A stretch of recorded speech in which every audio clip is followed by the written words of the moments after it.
Top quality और consistent performance के लिए सिर्फ सिल्वर पंप नाम याद रखना। નમસ્કાર, સમાચારોમાં હું છું આપની સાથે હિરલ મહેતા। આજથી અમરનાથ યાત્રાનો પ્રારંભ થવા જઈ રહ્યો છે। યાત્રા માટે શ્રદ્ધાળુઓની પ્રથમ ટુકડી જમ્મુથી રવાના થઈ ચૂકી છે। શ્રદ્ધાળુઓ 3 જુલાઈએ પવિત્ર શિવલિંગના દર્શન કરશે। કડક સુરક્ષા વચ્ચે શ્રદ્ધાળુઓ શ્રીનગર માટે રવાના થયા છે। તો 38 દિવસની આ યાત્રા પહેલગામ અને બાલતાલ બંને રૂટ પરથી નીકળશે અને આ યાત્રા 9 ઓગસ્ટના રોજ રક્ષાબંધનના દિવસે સમાપ્ત થશે। ભક્તોએ હર હર મહાદેવ અને બમ બમ ભોલેના નાદ સાથે આ યાત્રાની શરૂઆત કરી છે।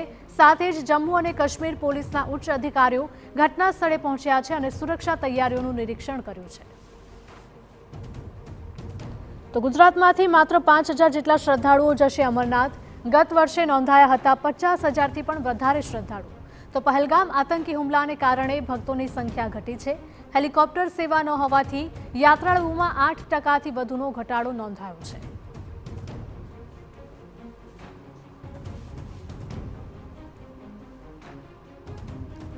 શ્રદ્ધાળુઓની પ્રથમ ટુકડી જમ્મુથી રવાના થઈ ચૂકી છે।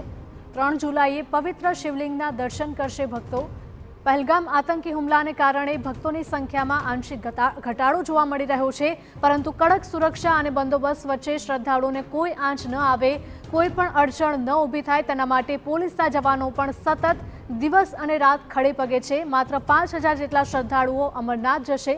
ગત વર્ષે 50,000થી પણ વધારે શ્રદ્ધાળુઓ નોંધાયા હતા।